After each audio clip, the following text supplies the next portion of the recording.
and welcome to Hedgehog Hollow. Welcome back to day 3 of our new releases, and this is part 2 video of our Concord 9th launch. So in this part we'll be looking at making this beautiful retro butterfly using pinks, purples and some bright peacock blues.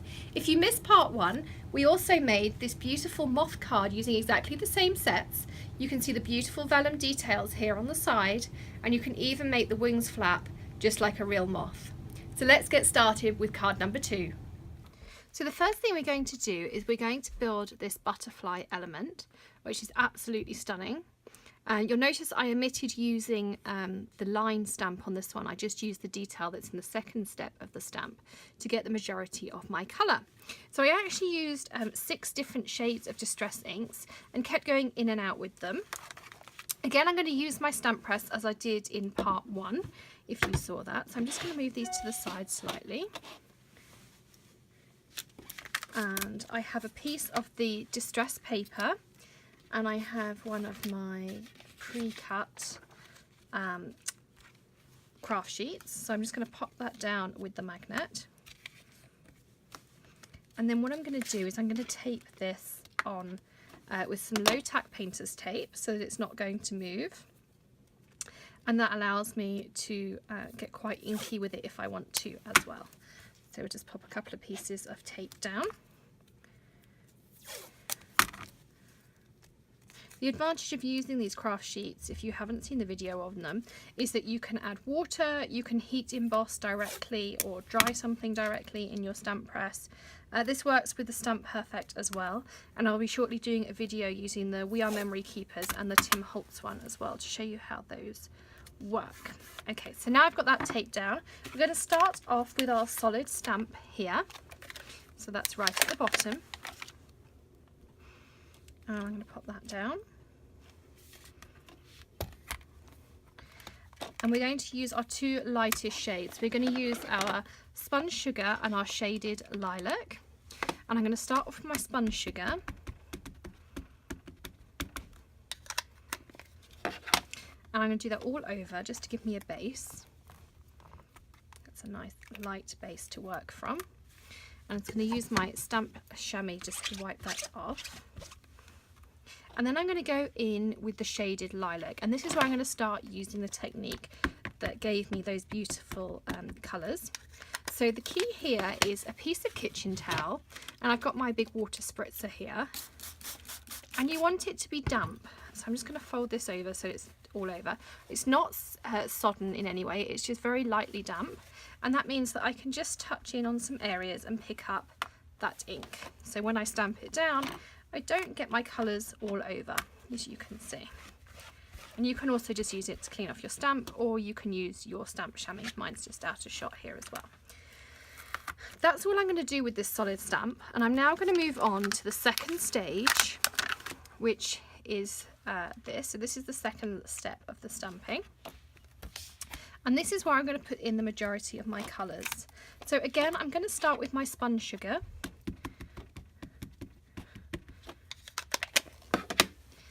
And I just pick out some areas, stamp it down. Then I'm going to clean it off, and I'm going to go in again with my Shaded Lilac, just because I want it slightly heavier. Pick some off.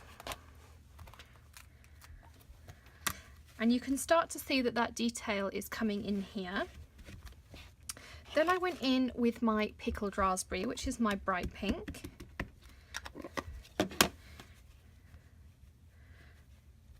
And the key here is to apply small amounts of colour each time. It's really easy to go back in with your colours. It's very difficult to take it back out again. So now I'm just going to fast forward as I go through all of these. I'll show you each colour as I use it, and you can see the finished result.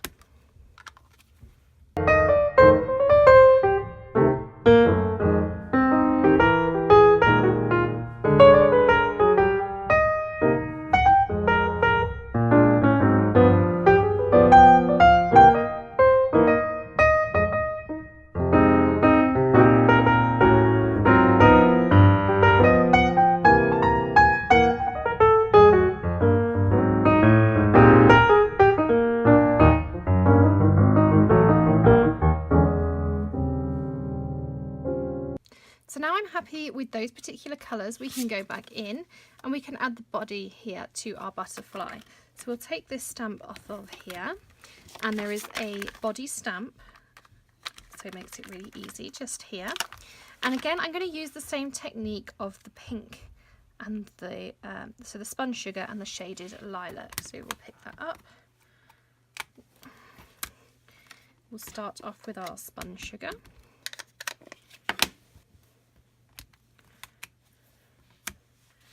Wipe off.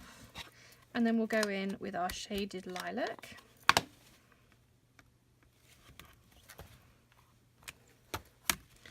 And that's our butterfly finished. So I'm going to pop these stamps just to the side for now until we get to doing our sentiment. And the next thing you want to do is cut out your butterfly using some sharp snips.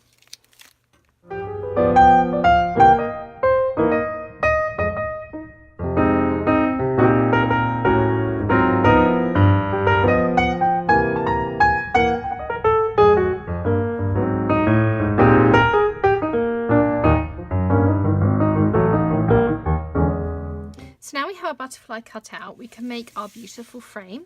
So here I have a piece of Canson watercolor paper, I have a piece of acetate, and I have the pads that we were using earlier. So I'm going to use a technique you've seen me do before, and that is where first of all I'm going to start with the lighter shades, and I pop them onto the acetate. I spritz it with some water to activate that color so that I can then just pop it down. Now you can add droplets, you can just, with the lighter colours, I just like to get a fairly even covering, and then I'm going to go back with all the other colours that we used so that I create a background that blends in perfectly. Be sure to use your heat tool to dry thoroughly between each layer so it doesn't get muddy. So let's get going.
So before we moved on to the next stage, I just gave my surfaces a wipe down to get rid of any residual ink so it didn't stain anything.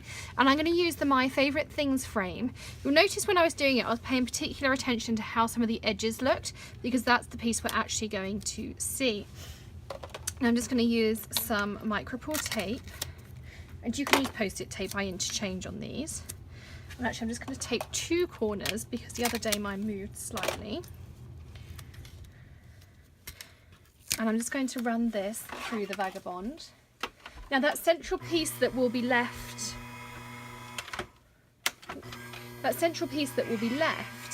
you can mount up on some beautiful cards.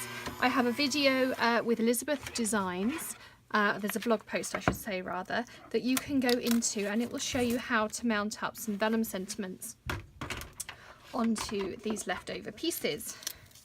So do not discard those. So this is the frame that you're left with. And I'm just going to prep that ready for mounting. And these are just some foam strips from Stampin' Up that I had left from Shaker cards. And these are great because they're nice and thin and you can bend them around the corners like this.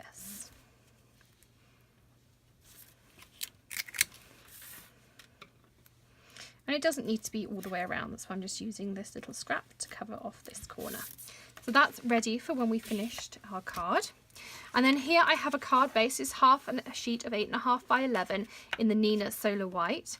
I've also cut in plain, just in the same Canson watercolour paper, a plain frame to fit in the middle. I went with this because I wanted that little bit of added texture underneath our butterfly. So first of all, I'm going to stick this frame down.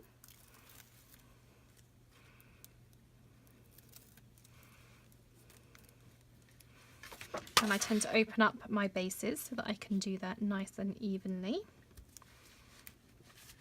And before we stick this down, we need to emboss our happy birthday down the bottom here. So let me just whiz you through that. If you have never heat embossed before, I will link up in the blog post a tutorial, as we call them here at the Hollow, which will tell you exactly how to heat emboss anything.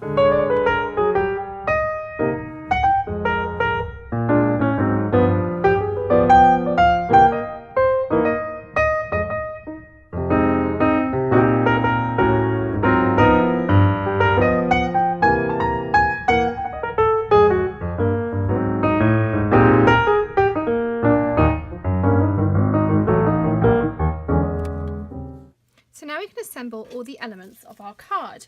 And I did this with a fine embossing powder. I like a fine embossing powder on sentiments because it gives you the right amount of detail.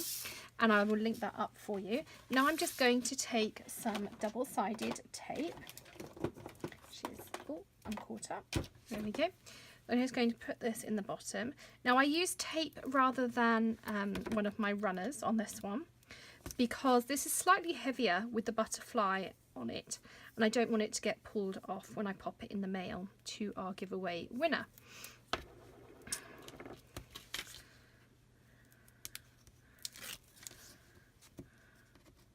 There we go. So I'm going to first of all put this in the middle of our frame. So I'm going to line that up nicely like so. And then we're going to grab our butterfly and we're going to fold it on either side of the body so that we get the dimension and it looks like it's actually flying across our card. Again, as per part one, I'm going to use the glossy accents, which works as a brilliant glue.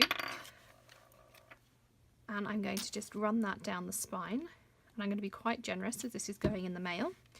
And I'm going to pop it down. And again, I'm going to use the little ink cubes I have here from Old to New, because they will keep my butterfly wings up while it dries, so I won't dry in any of the wrong places. And I just take my snips here and just make sure that the body is touching. I would leave this like this for around an hour just to allow it to dry.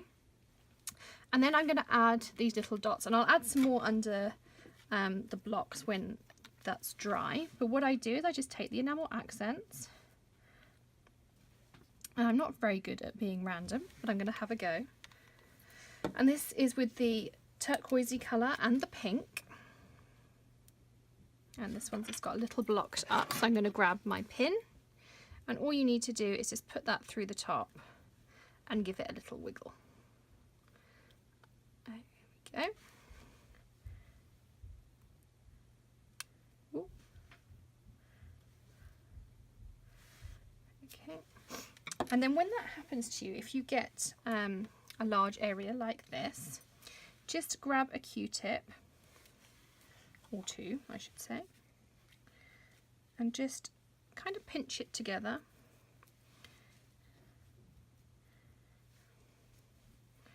And that will take off the majority of the area.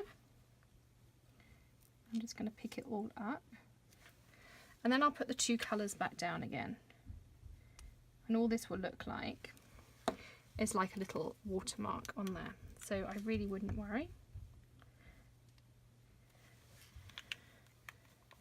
And then I'm also just going to do a couple of dots around with the glossy accents. And as I say, I would also do under the Old to New. But I don't want to do that at the moment because it still needs to dry. So thanks for stopping by today. Be sure to visit the link blog post and also check out part one of this tutorial if you didn't get to see it, which is for our butterfly moth card, which I have right here. So this is what we made in part one. And I'll pop that there so you can see it. We also have the linked blog post with all your supply lists and some extra pictures. And if you're following live with our relaunch, you'll also be able to enter our giveaway. Be sure to subscribe to our channel so that you get our daily videos over the next 2 weeks and also our regular postings. We also have an Instagram account at Hedgehog Hollow for behind the scenes pictures and sneak peeks of what's coming up on the blog. And you can share with fellow Hedgehog Hollow followers and gain inspiration and chat together on our Facebook group, or join us live on Facebook at 11:30 AM Eastern every day for tips and tricks and new products. So be sure to catch us again soon. Happy stamping and see you again. Bye.